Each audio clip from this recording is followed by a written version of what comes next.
شويه توسه شميره كتبغي اللون جوج صغار ناقص صغير ندير المعلقه ديال الحليب الحوت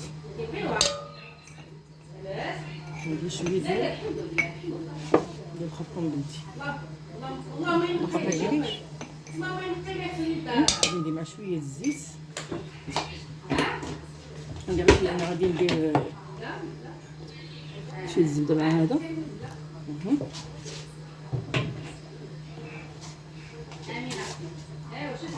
وغادي نطحنو دابا.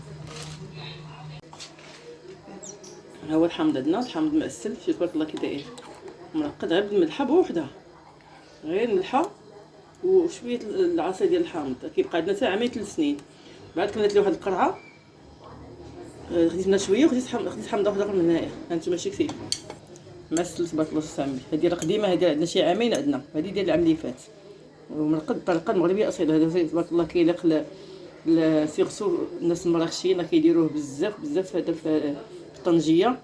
كنديرو حنايا في الطبخ المغربي، كنديرو في الدجاج محمر، الدجاج ديال العراس كيجي غزال تبارك الله، كيعطي واحد اللذه ما كايناش في اي طبق اخر. ولا نديرو اللي درتو اللي ما عندوش هاد الطاجين مصير على الطريقه ديالنا التقليديه، الطريقه المغربيه التقليديه، راه دير اللي دارت ديال برا ديال الحانوت ما كاينش بحال ديال الدار. عندي هنايا طاسه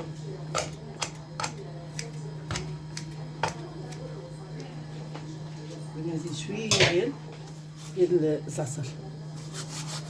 الزعتر كنديروه في الطاط هذه ديال الحوت، الزعتر كيتقنها بزاف. هي ماشي حتى كنطفي البوطه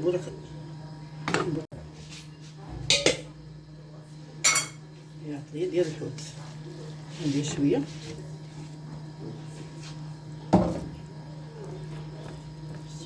اللون ديالها كيخلي اللون ديالها.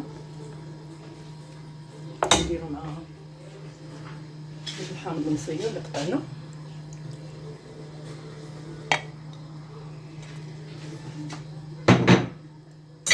هنايا في الحانه ديال العطريه عندي زيت مقطع، هذا ندير كورنيشون،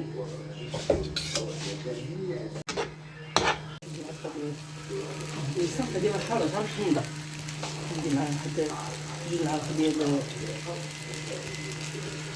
الصوجه غنخلطو ونخليو كامل.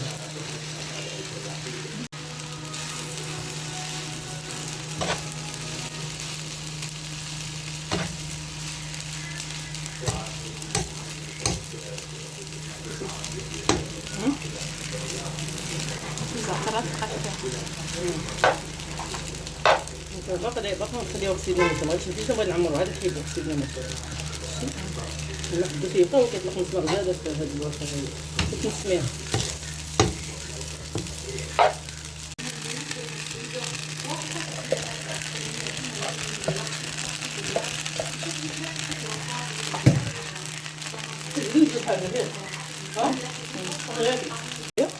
انا غادي نقطعو نديرو بحال هكذا بحال كورنيشون ما يعدوش. هذا ممكن نخليوه هكا، انا ما غاديش نخليه غادي نخليه في الميكسور في